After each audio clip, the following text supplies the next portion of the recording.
Bienvenida a las personas que ya llegaron. Vamos a esperar que llegue un poco más de gente y comenzamos.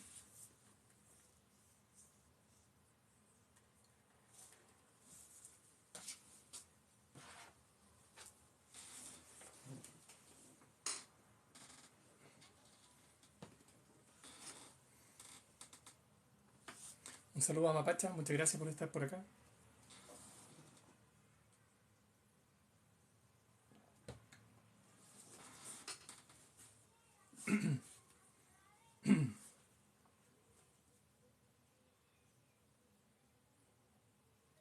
¿Cómo están hasta tu guagua? Ah, ¿cómo están mis hijos? Bien, gracias a Dios. Bien. Un saludo a Claudio. Muchas gracias, Carito. A veces a mi hija le cuesta un poco concentrarse y enfocarse. Un saludo a Diana con View. Bien, estoy bien, gracias a Dios. Ya vamos a comenzar. Bienvenidas y bienvenidos a un nuevo video de Hablemos de Autismo y del Síndrome de Turner. Este es el capítulo 236 y hoy día vamos a hablar de un tema complejo, como es el tema de lo que ocurrió en Chile, en la comuna de Las Condes, en la región metropolitana. Lamentablemente ocurrió un parricidio. Y se ha estado hablando mucho del tema de cuestionar a la mamá por cometer el parricidio teniendo un hijo, creo que era una hija con síndrome de Down. Un saludo a Cari. Así que vamos a hablar un poco de esto, porque se ha hablado mucho de culpar a la depresión por la situación del parricidio. Y les voy a tratar de demostrar que la información no es real, y vamos a ahondar un poco en este tema. ¿Por qué quiero enlazar este tema? Porque estamos hablando de que una de los niños fallecidos era una niña con síndrome de Down de, si no me equivoco, 14 años. Y creo que hemos hablado varias veces de una situación que se llama síndrome del cuidador. Sí, es una situación bien compleja. Son 3 niños que murieron y la mamá posteriormente supuestamente se suicidó. Hay algunos que comentan este tema, Carito, de que habría sido un femicidio y no un suicidio. Pero vamos a ahondar un poco en este tema. Cuando nosotros el año pasado empezamos a plantear este tema del síndrome del cuidador, lo tomamos de un médico español que desde el año 2006 comenzó a dar esta alerta al analizar médicamente a madres, a padres, a cuidadoras y cuidadores de personas que tienen trastorno del espectro autista, síndrome de Down, epilepsia, esquizofrenia, o personas que tienen que estar cuidando a alguien, por ejemplo, como un adulto mayor, que requiere muchos cuidados. Entonces empezó a desarrollar una serie de situaciones médicas que les estaba ocurriendo a estas personas. Una de ellas, por ejemplo, es el estrés severo. Otra muy recurrente es el insomnio y el desvelo, porque tienen que cuidar a la persona que precisamente no duerme. Otro fenómeno muy recurrente es tener afecciones cardíacas por el estrés y por los cuidados que hay que entregar. No estamos hablando de cuidar a un hijo o una hija que no tiene ningún trastorno. Estamos hablando de cuidar a alguien que tiene algún tipo de trastorno de salud mental o trastorno de salud biológico, que implica tener que hacer muchos más esfuerzos que los que uno haría con una hija o un hijo que no tiene ninguna necesidad de apoyo. Eh, y otra de las características muy fuertes en el síndrome del cuidador es la depresión y en algunos casos también eventos de frustración muy grande que en algunos casos pueden llevar a la psicosis. Eh, por eso que cuidar a alguien que tiene necesidad de apoyo no es inocuo, como lo tratan de hacer ver de repente en algunos lugares, donde tratan de colocar como que cuidar no es igual que cuidar a una niña o un niño que no tiene nada. Y eso no es cierto, porque una persona que tiene necesidad de apoyo, eh, por ejemplo, una persona que no tiene necesidad de apoyo, se puede bañar solo o sola, se puede vestir solo o sola. Tú le puedes dar una instrucción y la va a seguir. En cambio, una persona que tiene trastorno del espectro autista a nivel 2 o 3 o síndrome de Down severo o otro tipo de discapacidades, tú si le pides que se vista solo, lo más probable es que no lo va a hacer. Va a requerir un apoyo para poder vestirse, para poder asearse. Lo más probable es que, claro, se pueden meter a la ducha o al baño, en algunos casos con apoyo físico para poder entrar al baño. Sí, como dice Karit, algunas de las cosas son también la ansiedad de no saber si lo estás haciendo bien o lo estás haciendo mal. Sobre todo cuando hay imbéciles, hombres y mujeres, que atacan a las personas que cuidamos, atacan a nuestras hijas, a nuestros hijos. Eso genera una sensación de impotencia muy grande. Y también sí, como dice ella, la sensación de abandono, porque lo más corriente, lo más común que siempre pasa es que tus amigas, tus amigos, tu círculo de personas en las que tú creías que eran personas cercanas a ti, lo más probable es que se van a alejar cuando ya tienen claro que tú tienes un hijo con alguna discapacidad. Porque ya no eres el amigo entretenido, ya no eres la amiga entretenida, ya no eres un panorama de diversión. Y lo más probable es que la gente se aleja. Bueno, la frustración que ocurre en el síndrome del cuidador generalmente es también por una mala orientación médica, porque los médicos delegan toda la responsabilidad de tomar decisiones, en algunos casos sin tener certezas, en las madres y en los padres. Si yo no sé si un medicamento le va a hacer bien o mal a un hijo, y el médico dice, bueno, ¿qué crees tú que podríamos hacer? Finalmente te está haciendo un daño porque te está colocando una presión sobre ti que es inapropiada, no corresponde. Un padre y una madre deberían ser guiadas y orientadas para poder tomar decisiones a dónde llevar a nuestros hijos a colegio. Por ejemplo, este dilema de ¿puedo llevar a una persona con T a nivel 2 a una escuela regular? Eso no debería tener que ser una decisión de los padres. Eso debería ser una orientación que las madres y los padres podamos recibir y nosotros pudiéramos descansar en que finalmente nos guíen hacia cuál camino es mejor. Y no que finalmente de repente delegan en y los padres colocan a personas con TEA nivel 2 o personas con síndrome de Down en colegios con, entre comillas, con PIE, y después los padres se sienten súper frustrados porque los pasan llamando cada rato, porque obviamente no aprenden, no se pueden insertar, tienen muchas crisis. Entonces, esta situación de estar constantemente tomando decisiones sin tener certezas es algo que obviamente desquicia a cualquiera y en algunos casos puede llevar a perder el control. Se ha dicho mucho que la mamá de estas personas, de estos niños fallecidos, eh, se dice que tiene depresión y que supuestamente sería la depresión el motivo por el cual la madre habría asesinado a sus hijos. Pero la verdad es que científicamente eso es falso. El porcentaje de personas que... Porque hay tres tipos de depresión. Primero hay un estadio de depresión. ¿Qué significa un estadio de depresión?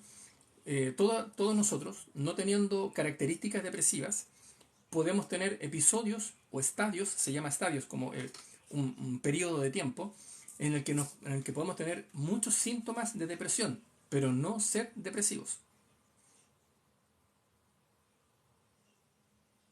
Un saludo a Gloria Reyes. Entonces, podemos pasar por periodos de depresión y entramos al periodo de depresión, tenemos características muy similares y nos vamos y salimos del periodo de depresión. Pero a su vez también existe la depresión leve y también existe la depresión moderada o grave. Muchas gracias a Cari por ese regalo. Entonces, espera un poquito, Di, para poder leer bien tu comentario. Entonces, en la depresión leve generalmente no existen episodios de suicidio. No existen, por ningún motivo. Y mucho menos en la evidencia científica está la característica de que una persona con depresión mate a otros. Eso nunca va a pasar. Entonces, en la depresión moderada o depresión severa, tampoco existe la acción de agresión a terceros. De hecho, el porcentaje de personas que tienen depresión severa o depresión endógena, que es la depresión que tú tienes desde el momento de que naces, eh, es una depresión que solo en un 20% puede llegar al suicidio.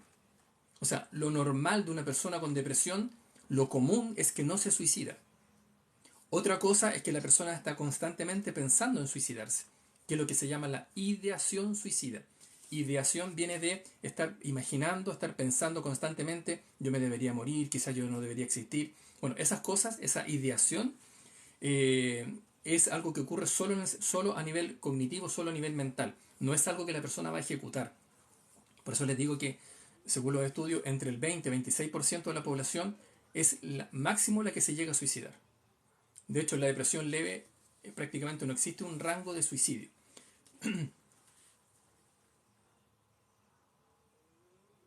Es que efectivamente en la depresión ¿Por qué no podría existir la acción de asesinar a otros?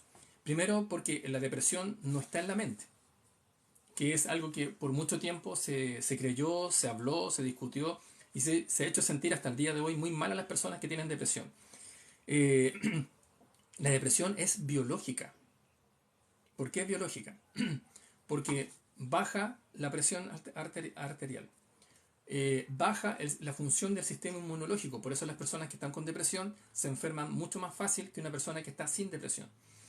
Empieza a afectar los procesos de pensamiento. O sea, a la persona le cuesta mucho más conectarse para hacer cosas, para tener la capacidad de concentrarse, de enfocarse y de recordar cosas. ¿Por qué sucede eso? ¿Porque la persona no pone de su parte? No. Nosotros en el cerebro tenemos un neurotransmisor, que en algunos casos también se le considera hormona, que lo que hace es poder conectar la información que tenemos en el cerebro y nos permite enfocarnos y poder trabajar. Eso se llama la dopamina. La dopamina, cuando falla, también es lo que más afecta a las personas que tienen Alzheimer, que no tienen producción de dopamina, y eso es lo que les impide poder recordar. Entonces, la depresión es biológica. La persona, en el fondo, aunque trata de esforzarse para concentrarse, para recordar, para planificar, para hacer estrategias, no lo logra hacer porque biológicamente su cerebro no está en función. O sea, le falta la dopamina. Entonces, por eso la persona, ¿cómo podría haber planificado el asesinato de sus tres hijos? No podría, porque en su estructura cerebral, además del problema de la dopamina, también está el problema de la serotonina. O sea, la función para, por ejemplo, haber tenido la fuerza y la capacidad de tomar una decisión de esa manera. Esa es otra de las disfunciones que produce la depresión. Es la mala absorción de la serotonina que impide a la persona sentirse fuerte, con ganas. Entonces la pregunta es, ¿de dónde habría sacado la señora la fuerza para matar a sus hijos? Si es que supuestamente tuviera depresión. Entonces no podría haber tenido esa fuerza. No podría haber tenido la capacidad de tomar la decisión de hacerlo. Y también otro de los elementos que habría necesitado la señora para poder cometer ese acto de asesinar a sus hijos es la adrenalina.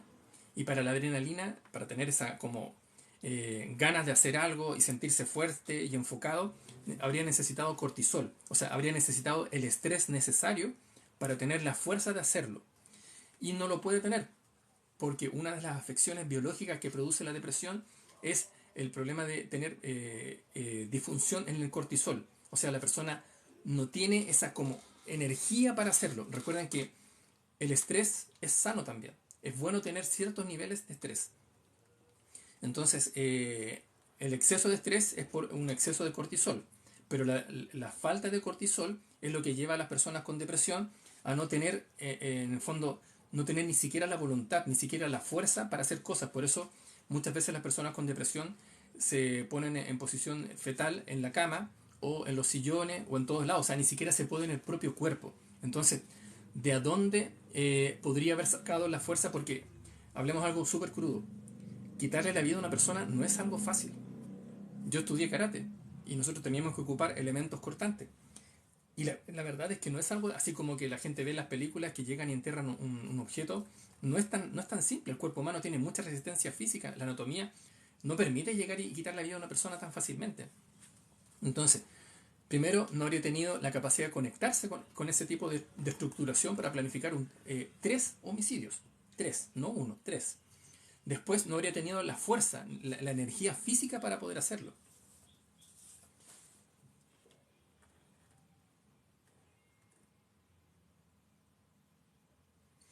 Sí, yo también tengo muchas dudas de que la señora haya efectivamente sido ella la que asesinó a sus hijos. Y porque además hay algo que no me cuadra. El suicida, como mucho puede planificar, la persona con depresión que tiene esta intención suicida, como mucho puede planificar su propio asesinato. Y es algo que la persona planifica mucho, por mucho tiempo, y generalmente no lo avisa. Las personas que avisan, las personas que dejan cartas, son personas que generalmente no logran concretar el suicidio. Hay personas que están haciendo circular, y yo también comparto esa idea, de que hay algo extraño en la situación. Y la verdad, yo no creo que la señora, porque la etiqueta que colocaron a esta madre, eh, la etiqueta que le colocaron a esta madre de depresiva, primero, ¿quién dio esa información? ¿Por qué dieron a conocer ese dato? Y además que es bastante ignorante el dato y me llama mucho la atención que ni el servicio médico legal, que ningún profesional de la salud mental haya dicho públicamente, oye, ojo, la depresión no es sinónimo de suicidio. Existe una posibilidad, pero de ahí asesinar, la depresión no tiene cómo llevar al asesinar a otros. Entonces, por mi parte, yo quería aclarar este tema de la depresión y también decirlo porque nosotros como cuidadoras y cuidadores estamos constantemente muy al límite de perder la cordura. Cuando tenemos un hijo o una hija que se golpea la cabeza o el estómago o se saca partes del cuerpo, o se saca el pelo, cuando tenemos un hijo que nos ataca o una hija que nos ataca, obviamente estamos enfrentados a una situación que es inconcebible en la normalidad. Entonces es imposible que nosotros no estemos constantemente al límite.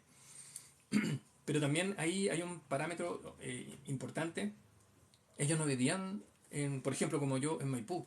Ellos vivían en Las Condes, en un sector bastante acomodado. O sea, tú no vives ahí si ganas 500.000 pesos. No puedes vivir ahí si ganas menos de 1 millón o 2,5 millones de pesos. Me parece súper extraño que viviendo ahí no tuvieran una persona que les ayudara con los cuidados. Eh, Ahora, si él sabía que ella tenía depresión, ¿por qué ella no estaba en tratamiento? Eso es súper extraño. Porque si yo sé que mi pareja tuviera una depresión y que el médico hubiera dicho, ojo, hay posibilidad de suicidio, yo, en el fondo, si tengo que trabajar menos para acompañar y proteger, lo hago, si es lo lógico. Y mucho menos dejaría solo o sola a la persona cuidando a los hijos, porque obviamente no está en condiciones. Cualquier cosa podría gatillar el suicidio. Entonces, la única posibilidad de que ella hubiera podido asesinar a sus hijos es que ella hubiese estado constantemente siendo alterada y llevada al límite. Pero esto tiene que ser una cosa constante y tiene que ser una cosa que sea incluso en varios momentos del día y durante muchos días. Un hijo con síndrome de Down, la verdad, comparado con una persona con TEA nivel 2 o 3, es una persona mucho más llevable. Generalmente las personas con síndrome de Down pueden hablar. Eso es bastante común en el síndrome de Down. Eh, pero eso no quiere decir que una persona con síndrome de Down no sea agresiva. Eso no quiere decir que una persona con síndrome de Down eh, no tenga crisis muy fuertes y que muchas veces los padres pierden incluso el control porque no saben cómo físicamente contenerlo. Entonces, a lo que quiero llevar es que tenemos que tener claro que el síndrome del cuidador nos puede llevar al límite. Nos puede llevar a la depresión, nos puede llevar a entrar en un episodio de angustia muy grande, a tener incluso estrés postraumático por cuidar. Eh, pero es que incluso, ¿sabes por qué no cuadra? El tema de que podría haber descubierto una infidelidad, porque entonces se contradice con la depresión. Y el que entregó el dato de la depresión es el marido. Y entonces ahí hay una cosa súper extraña. Colocaron una etiqueta muy inculta para justificar el que hubiese asesinado a los hijos. Eh, yo la verdad no sé mucho qué pensar, pero sí en cuanto a lo que a mí compete, es imposible que, que la madre, si tenía depresión por los antecedentes que les he entregado, es imposible que hubiera asesinado a los hijos. La depresión no lleva al asesinato, es imposible, no hay ninguna posibilidad biológica que lo haga. Así que si tenía depresión, es imposible que lo hubiera hecho.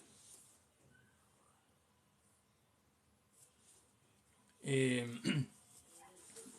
Ahora, en el caso de lo que nosotros nos toca vivir como cuidadoras y cuidadores, nosotros sí obviamente necesitamos por lo menos 2 veces al año tener un control médico que nos ayude a ver cómo está nuestra presión arterial, porque el hecho de cuidar a nuestros hijos cuando están con periodos de insomnio o desvelo, es muy probable que nosotros podamos tener afecciones cardíacas. El cuidar a otros afecta mucho los procesos del sistema circulatorio, los procesos cardíacos. Existe mucho la posibilidad de que nosotros generemos crisis de angustia. Y la crisis de angustia, uno de los órganos que más afecta, es el corazón. Es muy probable que nosotros podamos desarrollar depresión. ¿Ya? El síndrome del cuidador y la depresión van muy unidos. Muy unidos. Por tanto, es muy probable que nos cueste concentrarnos, que nos cueste tomar decisiones. Esos son antecedentes que a lo mejor estamos pasando por un periodo de depresión. Y otro antecedente también importante es tener claro que nosotros podemos tener lo que se llama estrés postraumático. No como trastorno, pero sí como evento. El estrés postraumático es en el fondo una reacción biológica del cuerpo frente a una situación que tú no puedes solucionar y que te sobrepasa.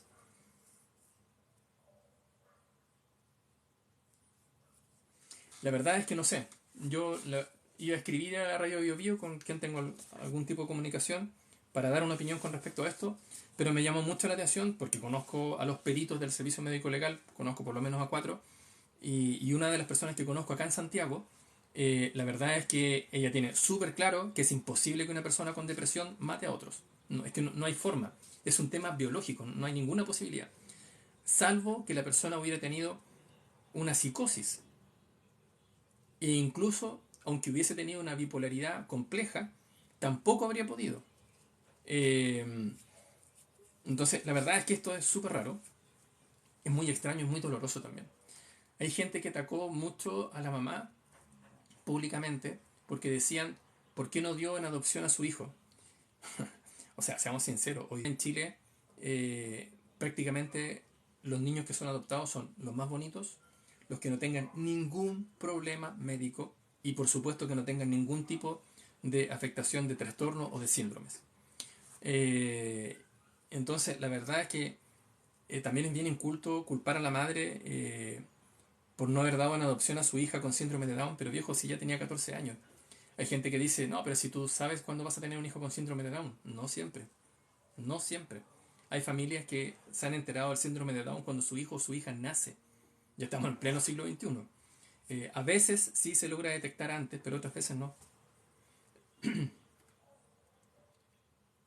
O sea, yo la información que les doy con respecto a la depresión es información científica. No es mi opinión, no es lo que yo creo, no es lo que yo siento. De hecho, para prepararme para hablar de lo que estaba hablando ahora, me leí 2 papers.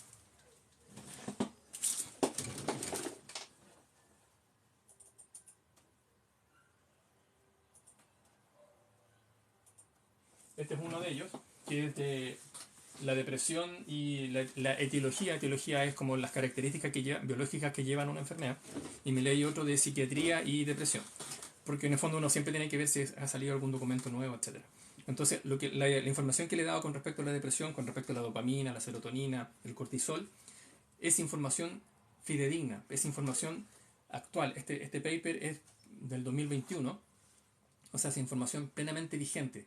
No hay posibilidad biológica que si la mamá efectivamente tenía depresión, como lo han hecho circular, no hay posibilidad que ella hubiera podido matar a sus hijos. No hay forma, no hay ninguna manera. Pero también encuentro súper cruel que se ha hecho pebre a esta madre que falleció, eh, prácticamente culpándola por tener una hija con síndrome de Down. Y ojo que hay muchas personas que cuando tienen un hijo con trastorno del espectro autista o con síndrome de Down, etcétera, generalmente después desisten de tener más hijos. Ella su hija mayor tenía síndrome de Down y tenían 2 hijos más, uno de 12 y otro de 11. O sea, era una persona que optó por tener hijos. O sea, una persona maquiavélica, una persona con una estructura mental psicótica, no tendría más hijos. Porque obviamente tendría un rechazo al proceso del embarazo.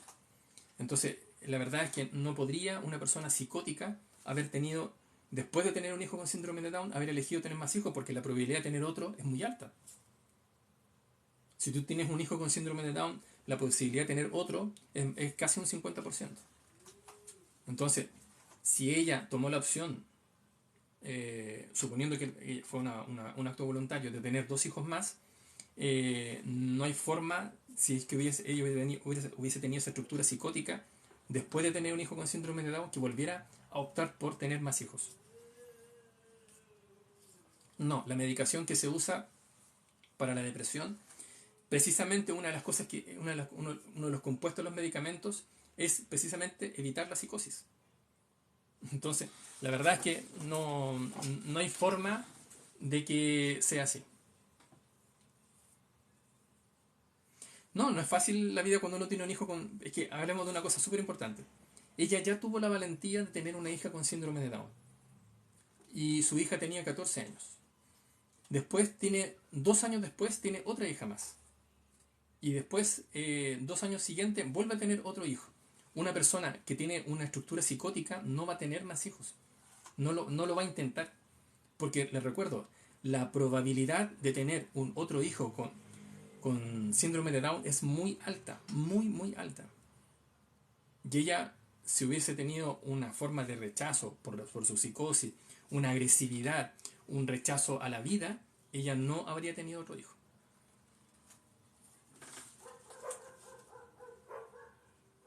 O sea, efectivamente, a ver, yo confío mucho en personas que trabajan en el servicio médico legal, pues conozco algunos, pero también hay que entender que a veces la política, lamentablemente, influye en muchas cosas. Y hay un tema que no cuadra. El tema de que supuestamente la mamá, cuando llegó este señor, la mamá todavía estaba viva. Eso no habría pasado. Si ella tenía depresión, ella lo que sí se hubiera asegurado es de matarse. Eso sí que en eso no podría haber equivocado. Pero el problema es que cometió un asesinato con la hija mayor primero, después con la que sigue y después con la otra. Eh, el esfuerzo para matar a una la tendría que haber dejado knockout para la otra. Knockout, o sea, un desgaste físico muy, muy grande. Y les recuerdo, la adrenalina para poder cometer ese acto, ella no la podía tener por la depresión. Es imposible, ¿no? Es una afectación del cortisol muy grande la que hace la depresión. Y después para poder tener la fuerza para cometer el tercer suicidio, o sea, asesinato, no concuerda. Es que eso es lo que no cuadra. O sea, mira, hay personas que dicen que puede ser el padre, hay personas que dicen que puede ser otra persona que entró al departamento, etc. Ojalá que no sea el padre, ojalá, porque sería terrible. Terrible porque estamos hablando de que alguien habría elegido, y ojo que no estoy diciendo que sea él, que alguien habría elegido eliminar a una familia por un motivo, y no hay ningún motivo que justifique quitarle la vida a alguien o destruir la vida de alguien. Nunca, no hay nada. Bueno, en resumen, quería hablar de este tema y dejar esta alerta de que nosotros como cuidadoras y cuidadores estamos expuestos a la depresión, estamos expuestos a la crisis de angustia, estamos expuestos a tener afecciones cardíacas precisamente por el esfuerzo que requiere cuidar. Porque estamos hablando de que a veces no podemos ni siquiera ir al baño, porque a veces nuestros hijos andan muy alterados y tenemos que estar pendientes de que no se masquen, de que no se corten, de que no se golpeen. Porque después cuando tú, por ejemplo el Daniel, varios días se estuvo sacando las espinillas y le quedaron muchas marcas muy feas. Entonces después cuando tú quieres salir con él, a veces la gente es súper cruel y los mira como si tú le hubieras hecho algo malo. Entonces claro, muchos padres, muchas madres a veces no quieren salir a la calle, lo cual ya también es estresante, porque la gente también mira súper feo a nuestros hijos. Entonces nosotros estamos expuestos a una situación y por eso les decía que es recomendable que nosotros como cuidadoras y cuidadores tenemos que ir a control médico. Y yo sé que siempre nosotros nos postergamos. Es muy común en los cuidadores postergar su salud. Porque siempre estamos pensando en nuestro hijo, en no gastar plata en otra cosa. Pero es súper importante que por favor se hagan un control médico de su presión arterial para ver si tienen niveles de crisis de angustia, para ver si tienen niveles de depresión. Es súper importante porque el cuidar desgasta. Cuidar a un hijo normal ya es un desgaste muy grande. Llevar a una casa, hacer el aseo, planificar las comidas, estar atento a un hijo que no tiene ningún trastorno, ya es súper desgastante. Pero cuando tienes una hija o un hijo con un síndrome o un trastorno, es el triple, el cuádruple o el quíntuple. Entonces, no hay que nunca, nunca, como cuidadores, sentirse culpables por cansarnos, por estar estresados, o sentirnos culpables porque a lo mejor creemos que tomamos una mala decisión, o sentirnos culpables porque nuestros hijos a lo mejor andan violentos, o sentirnos culpables porque nuestros hijos no se quieren dormir, etc.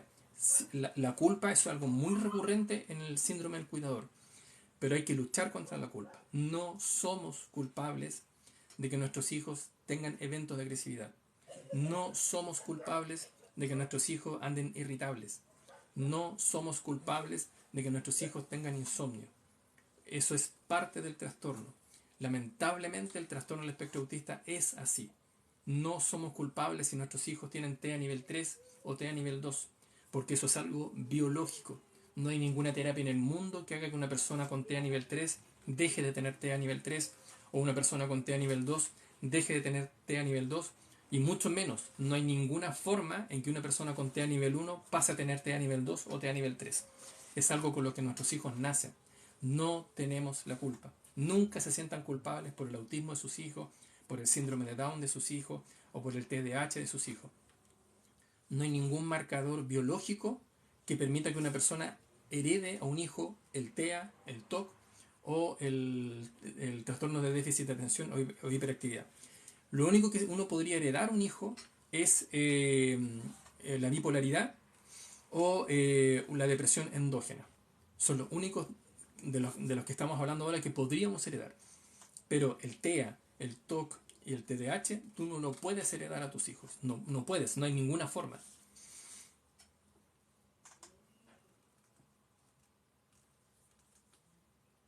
Un saludo a Mabel Campos. Ella dice, mi hija de 13 años tiene TEA con epilepsia. Es dependiente, absolutamente me imagino. Y tiene un hijo de 11 años que un TEA que está con agresividad. Bueno, aquí lo importante es tener claro que tenemos que ir al médico. Es súper importante, no lo dejen pasar. Tienen que organizarse para ir a hacerse controles médicos. Porque si no, un día lo que podría pasar es que ustedes van a estar cuidando a sus hijos y se pueden desvanecer. Y pueden incluso tener un momento en que van a tener una crisis de ausencia, y en esa crisis de ausencia ustedes volverse agresivos. Puede pasar. Y no van a ser culpables, y van a ser incluso exonerables legalmente, porque el síndrome del cuidador lamentablemente es así. Nunca se pueden sentir culpables por frustrarse. Frustrarse porque tu hijo a lo mejor estuvo súper mal y tuvo un día súper complejo. No se frustren. Nunca, lo más importante que quiero recalcar es que no se sientan culpables. Y por favor, tienen que ir al médico. Tienen que exigir que los atienda un psicólogo o un psiquiatra y que los evalúe para ver cómo están. Porque si están generando una depresión que está pasando a una depresión severa o moderada, entonces hay que tener una alerta y hay que empezar a recibir los apoyos que se requieren. Si están empezando a tener crisis de angustia complejas y que pueden derivar en desarrollar más que un episodio de bipolaridad, una bipolaridad compleja, entonces necesitan el apoyo que se requiere. Nadie es débil. La depresión no es sinónimo de debilidad. La depresión es una enfermedad biológica. No es una enfermedad de la voluntad.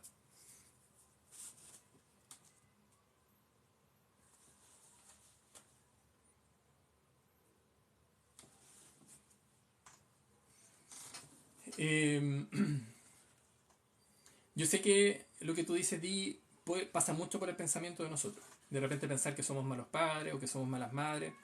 Eh, y si alguna vez tienen un hijo con TEA nivel 2 o TEA nivel 1, que les dijera algo así, yo también los invito a pensar que sus hijos tienen un trastorno y que muchas veces no hablan con la razón, hablan con el proceso de alteración hormonal, con el proceso de alteración de sus pensamientos, con un proceso en el cual muchas veces hablan más sus emociones que su propia capacidad de razonamiento.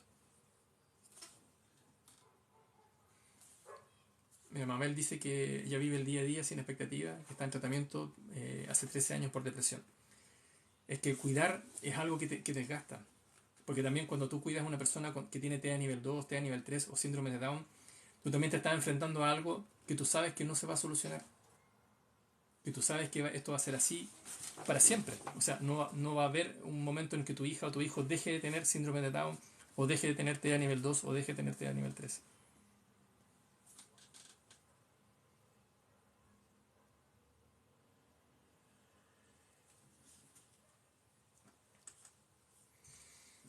La depresión, obviamente, les recuerdo que como les dije, es algo biológico. Y obviamente al empezar a tener problemas con la dopamina, en el neurotransmisor, obviamente van a empezar a sentirse mal y muy, muy insatisfechos con ustedes mismos porque no van a recordar cosas, porque les va a costar mucho, mucho poder concentrarse y van a empezar a sentirse eh, peor aún con ustedes mismos porque sienten que no pueden hacer las cosas, lo que más los va a llevar a desmotivarse. Cuando también empiezas a tener problemas con la serotonina, empiezas a tener una insatisfacción total por la vida, por los gustos, no puedes disfrutar nada. Porque al tener una alteración con la serotonina, no logras disfrutar nada. Y eso te va a llevar también, obviamente, a tener pensamientos de que yo no debería seguir existiendo. Entonces, por eso es importante tener un buen control médico que nos ayude a tener ganas para vivir, para poder disfrutar los momentos que también son buenos con nuestros hijos. Cuando de repente nuestros hijos se ríen, yo creo que la risa de una persona con TEA quizás es una de las risas más contagiosas del mundo y más auténticas del mundo. Porque cuando nuestros hijos se ríen con todo el cuerpo. Eh, no sé, yo por ejemplo cuando el Daniel se ríe y siempre busco hacer que se ría, le hago cosquillas, etcétera, y juego con él, me gusta que se ría porque en el fondo también a uno como padre es muy bueno escuchar a tus hijos reír, porque eso también te nivela químicamente, te hace sentir que estás haciendo las cosas bien. No podemos evitar que nuestros hijos tengan TEA, pero sí podemos tratar de llevar una vida lo más armoniosa posible dentro de lo que se puede. Nunca justifiquen ni se conformen con que el médico diga, bueno, es que no podemos hacer nada para que su hijo no se autogolpee. No, siempre se puede hacer algo. Siempre se puede hacer algo para reducir la intensidad o los tiempos en que esto ocurre. Entonces, yo les insisto, es importante que busquen atención médica, que busquen acompañamiento, que entiendan de que no somos superhéroes, no estamos cuidando ángeles, no estamos cuidando a seres superiores, estamos cuidando a seres humanos que tienen un trastorno y nosotros también somos seres humanos limitados y que necesitamos apoyo. Alguien que te escuche y que muchas veces es súper triste en el autismo el abandono del resto de la familia. Así que los que tienen todavía su familia cerca, disfrútenlo, nunca tengan vergüenza de decir, oye, ¿me pueden venir a ayudar?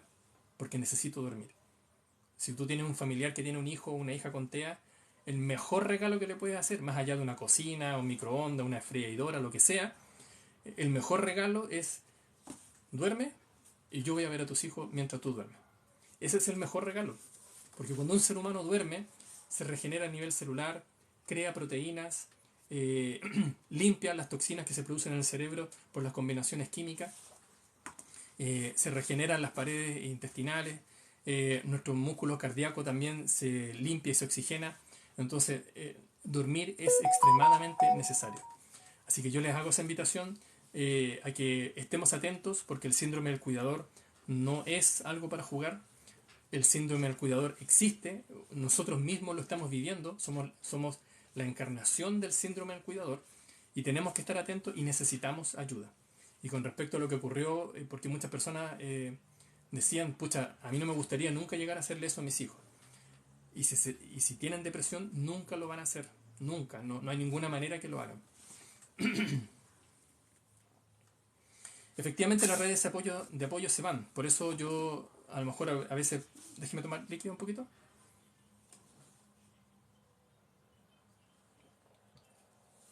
Yo sé que hay gente de otras fundaciones y de algunos grupos que dicen que yo soy muy, muy crítico. Pero es que cuando yo veo a una mamá que tiene un hijo y que está sola y que vive en un departamento de 24 metros cuadrados con un hijo con TEA, cuando ha tenido su hijo a punto de caerse por la malla, porque la malla casi se ha rajado, o sea, de hecho se ha rajado, y que apenas tienen para comer, entonces no me digan que estamos bien. Cuando ese mismo hijo se lo tratan de echar de la escuela especial por comportarse como una persona con TEA, es que entonces estamos pésimos. No podemos decir que estamos bien. Nosotros no podemos decir que estamos perfectos cuando hoy día en escuelas especiales te están diciendo que si es que alguien el próximo año nos sigue, podrías tener una vacante para tu hijo en una escuela especial. Cuando hoy día muchos colegios para el 2024 no van a tener pie. Entonces, claro, yo sí creo que hay que ser crítico, pero además junto con la crítica yo siempre he hecho propuestas. Y nosotros hoy día estamos peleando junto con la presidenta de la fundación, para que el proyecto de discapacidad por salud mental severa avance. No importa que avance lento, no importa que se demoren, que sea gradual y que se demoren 5 años, 10 años de implementación completa, no importa. Pero que empiece en algún momento, para que así nosotros podamos tener nuestros hijos, o sea, nos podamos morir con la tranquilidad de que nuestros hijos, si nosotros nos toca morir, nuestros hijos no van a ir a un hospital psiquiátrico, que nuestros hijos van a estar en una casa donde va a haber comida, donde va a haber acompañamiento médico, donde van a llevarlos a un lugar para estarlos estimulando constantemente en su estructura mecánica, en su estructura efectiva, en su estructura social, etcétera. Y obviamente estamos peleando, nos ha ido más o menos mal, hay que decirlo, porque la verdad es que hay súper poco interés, muy poco interés. Y la verdad que hoy día todos los políticos están enfocados en el tema de la nueva constitución, en sus peleas internas, en los cagazos que se ha mandado el gobierno, que hay que reconocer que se han mandado tremendas embarradas. Entonces la verdad es que cada día hay menos espacio para la discapacidad. El próximo año es año de elecciones. Entonces el próximo año es el año en el que tenemos que lograr que el proyecto por lo menos avance en su primer trámite. Y obviamente nosotros necesitamos apoyo, porque nosotros lo hemos presentado, técnicamente lo han encontrado bien, que está perfecto, que está muy preciso, incluso querían saber quién lo había escrito, no podían creer que lo habíamos escrito nosotros dos, la Marcela y yo. Entonces la verdad es que no ha habido ninguna crítica en cuanto a cómo está estructurado y a lo que plantea. La crítica es, y se lo digo con toda honestidad, es porque el artículo, no me acuerdo si es el 55 o el 65 de la Constitución, establece que solo el presidente de la República puede presentar proyectos que la palabra técnica es eroguen, o sea, impliquen gasto fiscal. Entonces nosotros tuvimos que modificar el proyecto y adaptarlo para que, a pesar de que implica gasto, entre comillas, de todas maneras pueda avanzar y que después el presidente lo pueda patrocinar. Lo modificamos, lo adaptamos y nos saltamos la norma del artículo 65, entre comillas, o 55, no me acuerdo bien cuál de los dos artículos es. Y en este momento estamos topando porque claramente el presidente de la República no le interesa, no le importa. Me consta que sabe del proyecto porque una diputada se lo hizo saber. Se supone que nosotros deberíamos haber ido hace 2 meses atrás al Congreso, a la Comisión de Salud, a exponer. Nunca nos llamaron para exponer, etcétera. Entonces necesitamos apoyo para que los políticos escuchen y entiendan de que esto no es un capricho. Entiendan de que esto no es algo al azar. Muchos políticos y mucha gente hablando de que están súper conmovidos por el parricidio. Oye, la probabilidad de que esto se repita es muy alta. ¿Y qué se está haciendo para evitarlo? Nada. O sea, no estamos hablando de que una persona de escasos recursos pasó por esta situación. Estamos hablando de personas con altísimos recursos económicos. Porque para vivir en ese lugar tú no puedes ser una persona pobre, es imposible. Ni tampoco de clase media. Entonces estamos hablando de personas con recursos, con formación académica, que tenían acceso a cultura, que tenían acceso a apoyos. Y todo falló, todo falló. Entonces necesitamos que estas cosas se eviten.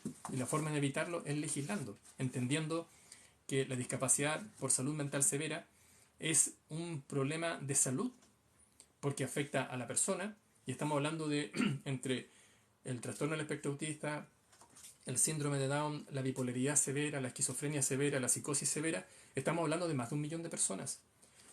Súmale a eso los padres, las madres, las hermanas, los hermanos, podríamos llegar a una población de más o menos 3,5, 4 millones de personas afectadas, directa o indirectamente. Entonces,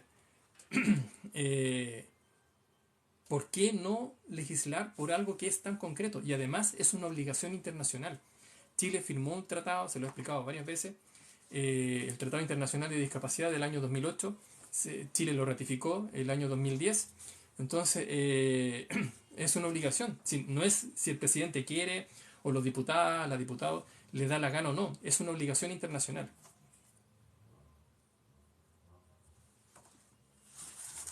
Lo estuvimos explicando de que por qué no podría haber la madre asesinado a su hija que tenía síndrome de Down, una hija de 14 años. El Tratado Internacional lo puedes buscar en la ONU, buscas en la página de la ONU, googlea Tratado Internacional de Discapacidad. Son más o menos 35 páginas. De hecho, nosotros cuando hemos hecho eventos a través de YouTube, hemos citado varias veces los artículos. De hecho, para este proyecto de ley, citamos los artículos del Tratado Internacional de Discapacidad para poder dar el fundamento de por qué se tiene que legislar. Eso. No sé si tienen alguna pregunta, alguna duda.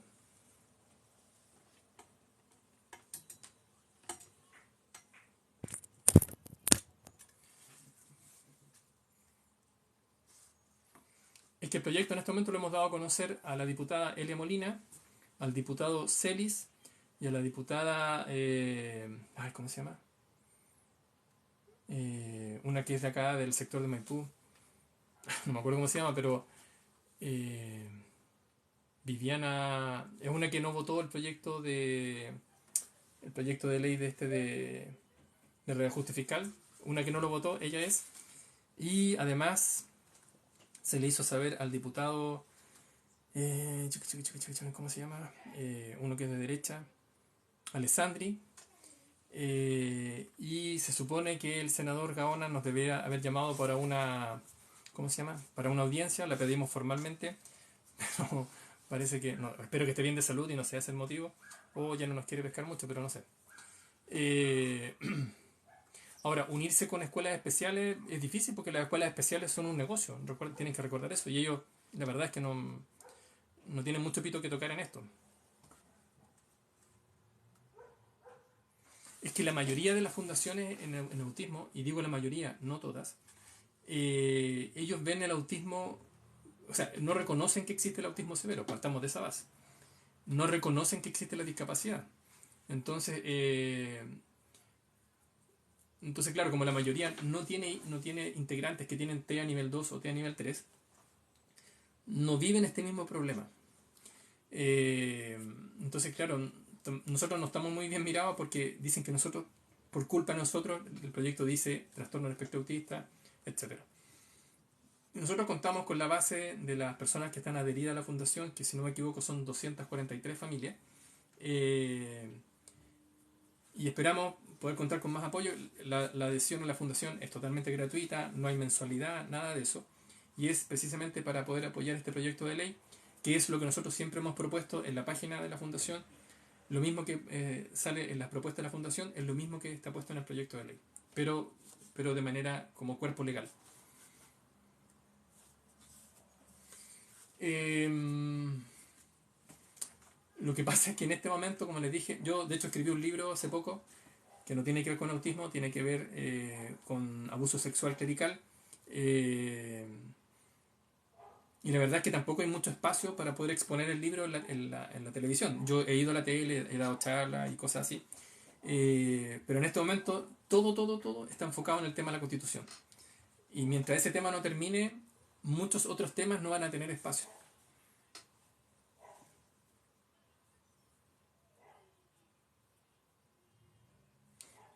Una mamá se ganó un proyecto para trabajar con los doctores. Igual lo encuentro extraño. La fundación es autismoseverochile.cl. Lo pueden encontrar en internet. Pero la verdad es que en este momento no hay mucho espacio.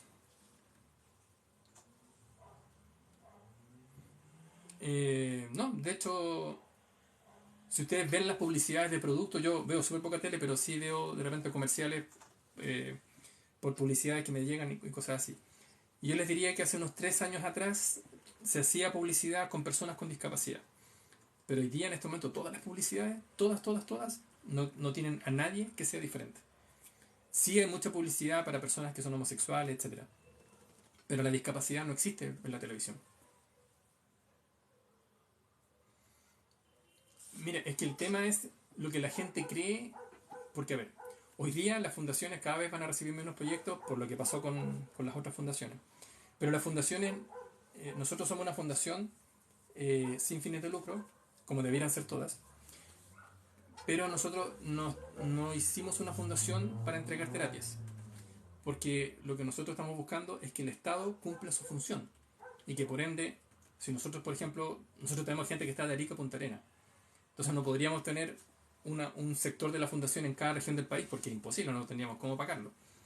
Entonces lo que estamos buscando es que se puedan, al funcionar este proyecto, todas las familias, todas, de Arica a Punta Arenas, van a tener un lugar a donde llevar a sus hijos para recibir estimulación y para recibir atenciones de fonoaudiología, de terapia ocupacional, de educación diferencial, etcétera.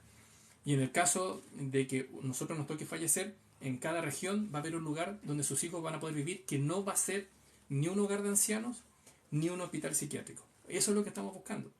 No sé si a lo mejor vamos a publicar el proyecto en la página para que la gente lo pueda conocer y a lo mejor atreverse a apoyarlo, pero en este momento estamos topando, no porque no esté expuesto el proyecto, estamos topando netamente porque el presidente de la República no lo va a patrocinar, y además porque en este momento los políticos este tema no les importa.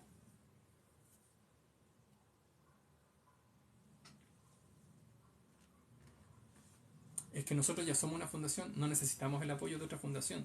Si nosotros ya llegamos a la Cámara de Diputados y ya llegamos al Senado, no es ese el problema. Si el problema pasa porque en este momento está la escoba en el gobierno, porque, por ejemplo, en temas de discapacidad no se está haciendo nada, salvo apoyar a ciertas fundaciones que son afines al gobierno. Por ejemplo, le pagaron el viaje a algunas personas que son afines al gobierno que participaron en la ley de autismo, pero que no son profesoras, no son psicólogos, no son terapeutas, no son fonoaudiólogos.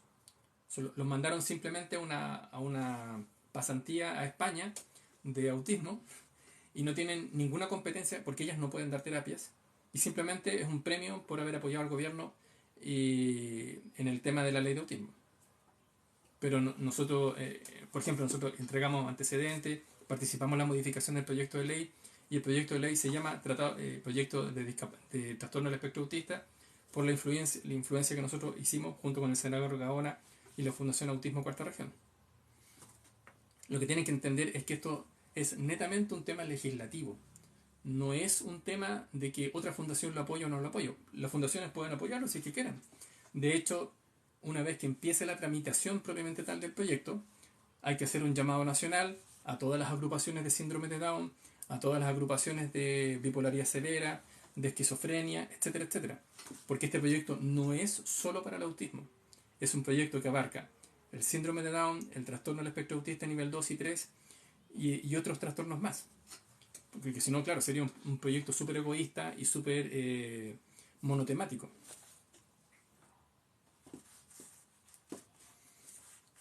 O sea, es que a lo mejor, mira, no sé, no voy a juzgar a alguien.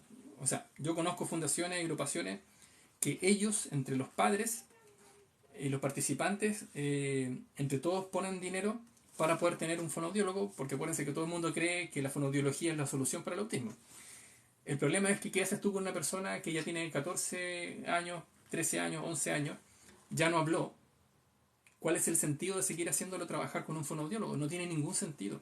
Y generalmente esto gatilla en las personas con TEA nivel 2 y 3, gatilla precisamente el ponerse más agresivo, el alterarse mucho, el tener muchos episodios de crisis severa.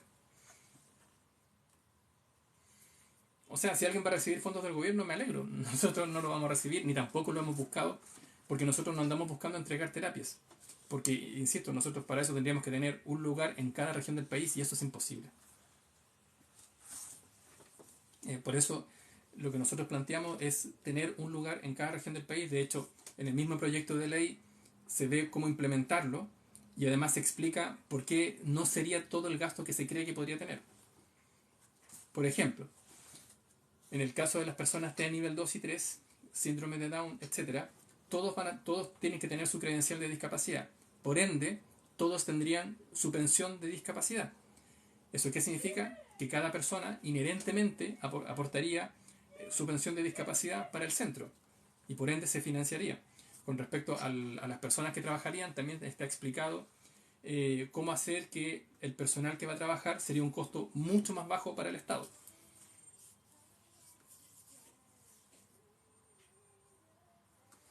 Es que la comunicación alternativa y aumentativa es ideal cuando están chicos.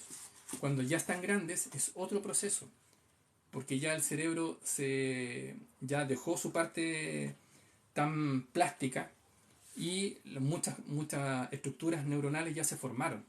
Lo que queda de ahí para adelante es otra cosa, pero hay que tener claro, una persona con TEA nivel 3 nunca más va a hablar, si no va a hablar.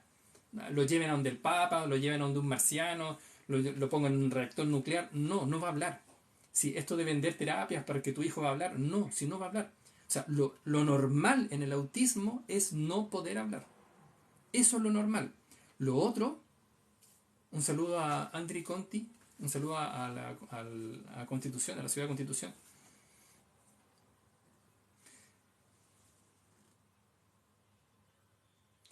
¿Por qué no han incluido? Ya, ¿por qué no se incluye la Teletón? Porque la Teletón hay que recordar que es un negocio privado, que obviamente tiene un programa académico y un programa económico, y hay que recordar que es para personas que tienen una discapacidad motriz, no una discapacidad de salud mental. Ellos no tienen profesionales para trabajar con personas con TEA, tendrían que contratar personas, formar personas, y eso no lo van a hacer. Eh, Ellos no están preparados para trabajar con salud mental. De hecho, nosotros cuando Daniel fue diagnosticado, teníamos contactos para meterlo en la Teletón y nos dijeron sinceramente, no podemos trabajar con su hijo, no tenemos cómo trabajar con su hijo. Entonces, yo sé que hay una ilusión y creo que el señor de la Teletón dijo algo con el presidente, que podrían trabajar con las personas con TEA, pero eso es una falta de respeto. O sea, la Teletón es un negocio privado y la Teletón no recibe a todas las personas con discapacidad, eso hay que saberlo. No todas las personas que tienen una discapacidad por un problema de una amputación, por un problema motriz, no todas son recibidas. Son muchos casos rechazados, les dicen que no los van a atender y punto. O sea, si ustedes creen que a todo el mundo que va a la Teletón lo atienden porque tiene un tema de discapacidad motriz, no los atienden a todos. De hecho, no permiten que todos los kinesiólogos o traumatólogos puedan trabajar ahí. Es un negocio muy cerrado. Se los digo porque conozco profesionales, traumatólogos y kinesiólogos. De hecho, conozco una connotada kinesióloga de la quinta región y ella nunca fue aceptada para trabajar en la Teletón. Es que, es que volvemos al mismo tema. Hoy día el gran peligro que causa la ley del trastorno del espectro autista es creer que todos los autistas requieren fonoaudiólogo, y eso es una estupidez. O sea, está súper demostrado que no es así. Ahora está la moda del terapeuta ocupacional, y eso tampoco es cierto. O sea, tú no vas a cambiar las crisis de una persona con TEA con un terapeuta ocupacional, porque esto es un tema de salud mental, no es un tema solo sensorial o solo de la comunicación. Entonces, la verdad es que yo lo invitaría a no seguir ilusionándose con el tema de la Teletón, porque al final, además, lamento decirlo, pero hay casos de abuso sexual en la Teletón. Entonces, la verdad es que yo no sé por qué quieren llevar a sus hijos ahí. Es como meter a sus hijos en la Iglesia Católica de la Quinta Región, donde es un nido de abusadores sexuales. De hecho, les recuerdo, la diócesis de Valparaíso y de San Felipe son las dos diócesis donde han ocurrido la mayor cantidad de abusos sexuales clericales de Chile y del mundo.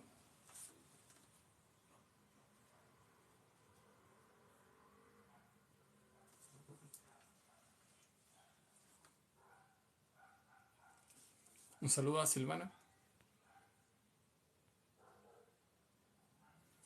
Sí, como les dije, como dice Blue, la Teletón es para personas que tienen una discapacidad motriz, de movimiento, desplazamiento, etc. Eh, Ellos, por ejemplo, tienen un lugar donde se compran prótesis, donde se ayuda, hay una máquina que es para ayudar a la persona que tenía una alteración en la médula y que se ha podido corregir para que la persona pueda tener de nuevo la motricidad, etcétera. Pero no tiene que ver con salud mental. Daniel Segundo Mari, me angustio seguir oyendo esto. Suerte amigo con tu calvario. ¿Cuál calvario?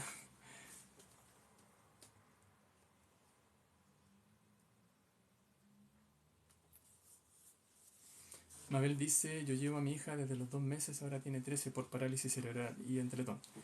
Ya, pero la parálisis cerebral es una disfunción que tiene que ver con la motricidad. Pero ellos, por ejemplo, no trabajan con psiquiatras, no tienen educadores diferenciales. Y los terapeutas ocupacionales que están ahí y los kinesiólogos que están ahí son para temas que tienen que ver con la motricidad. Pero no tienen que ver con salud mental. Y el autismo es salud mental.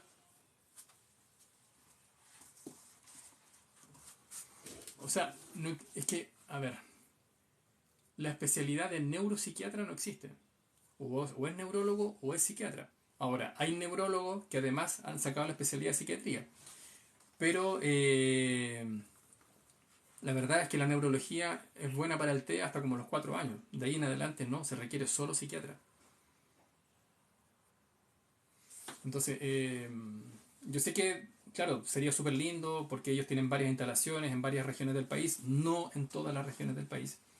Pero ellos no atienden a toda la población. De hecho, también hay que decirlo, muchas municipalidades en muchas regiones del país, ellos tienen sus centros de detención terapéutica para personas con discapacidad.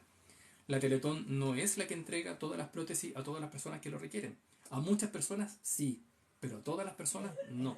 Muchas de las prótesis las compran las propias personas porque hay lugares donde tú puedes comprar prótesis. Hay prótesis del brazo, hay prótesis de pierna, etcétera. Se venden, hay locales. Yo tengo un amigo que trabaja haciendo prótesis. Entonces, de hecho, casi todos los negocios de hacer prótesis, perdón, están puestos los que las fabrican, casi una cuadra de la Teletón acá en Santiago, ahí en La Reja. O sea, yo me alegro, Mabel, que a ti te estén apoyando en el tema que tiene que ver con esto, pero lo que están planteando algunas personas es de que supuestamente la Teletón podría llevar a las personas con TEA y eso no es cierto. De hecho, sería garrafal, súper malo, porque, porque empezaría a crear un cuadro terapéutico erróneo.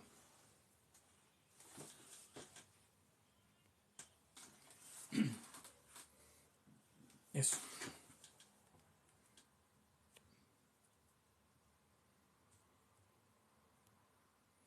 Ya, me voy a despedir porque tengo que ir a inyectar a mi hija.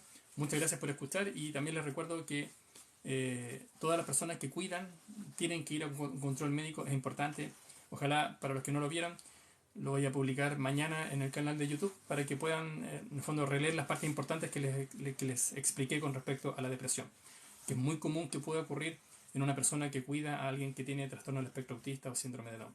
Muchas gracias a ustedes por escuchar y nos vemos el martes para seguir hablando de autismo y del síndrome de Turner y también de cosas que tienen que ver con el hecho de cuidar. Muchas gracias, que estén muy bien. Chao, chao.